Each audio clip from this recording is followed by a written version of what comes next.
Composé des 54 pays Made of 54 African countries, the Economic Commission for Africa is one of the 5 regional commissions of the United Nations. The ECA supports African governments in economic and social development through advisory services and research. It is positioning itself more and more as an African think tank. We are with Ms. Giovanni Biha, Deputy Executive Secretary of ECA, and Mr. Andrew Mould, Acting Director of ECA in Eastern Africa, an office covering 14 countries. couvre 14 pays. Monsieur Mould, Mr. Mould, could you briefly go through 2017? What were the main achievements of your office? de votre bureau. One of the things I am very happy about this year is that we have received a lot of requests for our advisory services. For example, in the tourism, energy and infrastructure sectors, and also regarding the blue economy.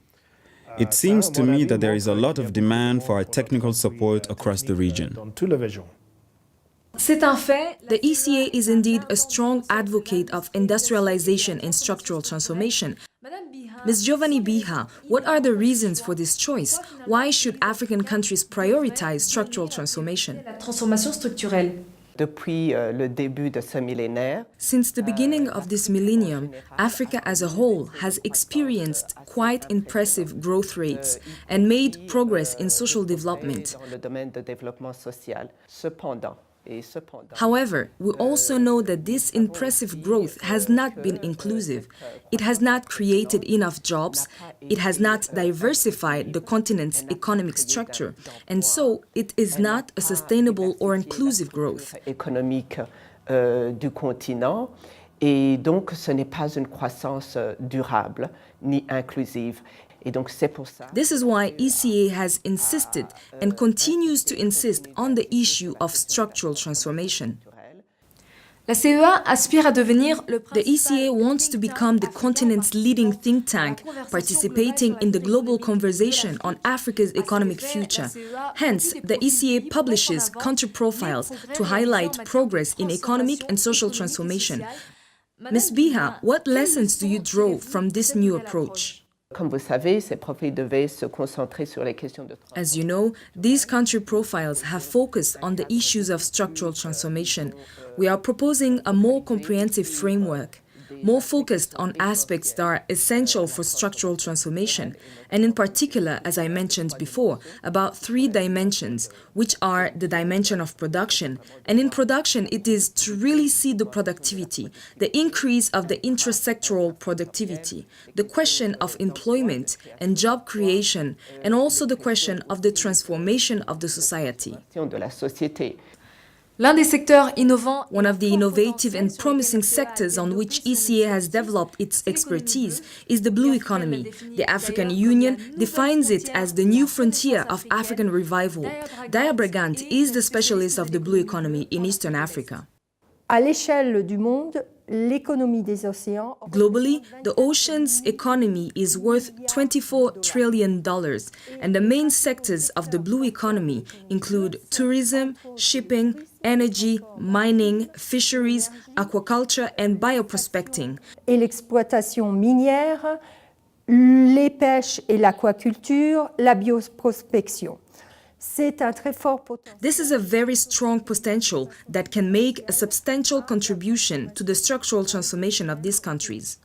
La CEA a présenté The ECA has deux presented publications 2 majeures major sur les publications on the blue aider economy les to help governments to gouvernements à incorporate incorporer this cet enjeu issue dans leur into their stratégie strategies for nationale national de development. In the East African context, the blue economy is being defined as going beyond the marine space to include water bodies, and East Africa is a region of enormous water bodies of great opportunity. So this synergy of defining the blue economy is one that caters for the need of East Africa. L'un des domaines clés du travail de One la of the CEA key en Afrique areas de of l'Est, ECA's work in Eastern Africa is tourism. Several countries have requested the support of the office to develop sustainable tourism master plans. The aim is to leverage the large potential of this sector. de ce secteur.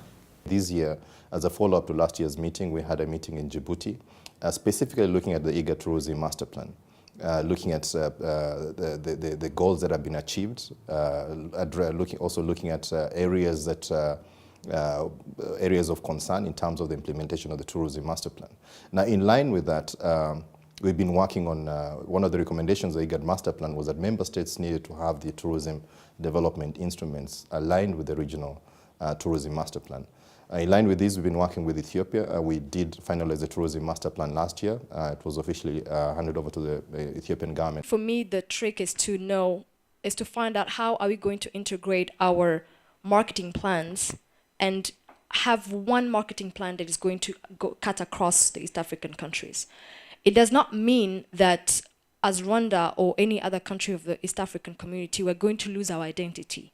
No, we're actually going to complement each other and say if a tourist doesn't get this oomph that you get when you get to Uganda, you know, this welcomeness when you come to Rwanda, and this vibrant nightlife when you go to Kenya or Ethiopia, etc., you could go across the 3 countries or the 4 or 5 countries and find something like that.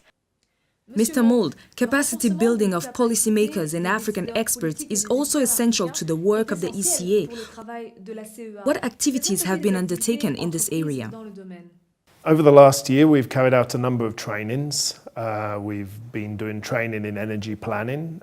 We've also collaborated with our colleagues EDEP, Training Institute in Dakar, when we provided training on macroeconomic modelling to the Rwandan Ministry of Finance, Central Bank. Now, let's take a look at the energy and infrastructure sector. We focused the energy area of work in line with the areas of intervention for the office. One is the policy and strategy development at country and regional level. The second one is advisory services, and the third one on capacity development.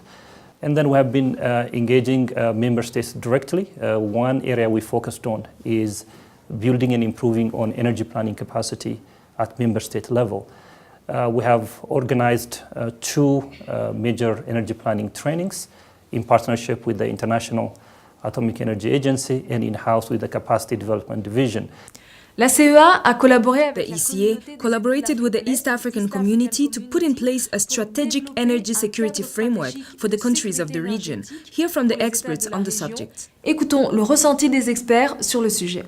Energy security framework is important for all countries in the East African region, individually and collectively, because none of these countries is self-sufficient in energy supply.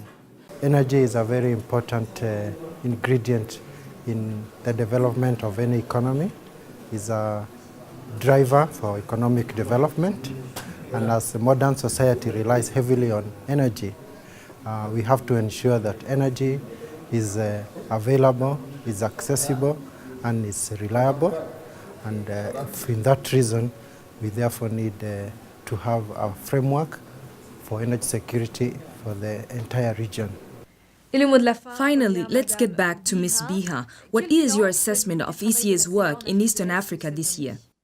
C'est un bureau qui couvre beaucoup de pays, 14 pays. It is an office that covers many countries, 14 countries.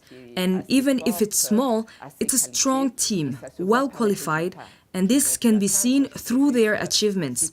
Let me mention some fairly important studies that have been done in some areas, such as tourism, which is an area that is important to the sub-region, and also analyses that have been undertaken, such as the new analysis on structural transformation, with quite in-depth country studies. Now, we focus on Ethiopia, looking at 3 dimensions. There are employment, production, and social development. Dans 3 dimensions qui sont l'emploi, la production et les développements au niveau de la société.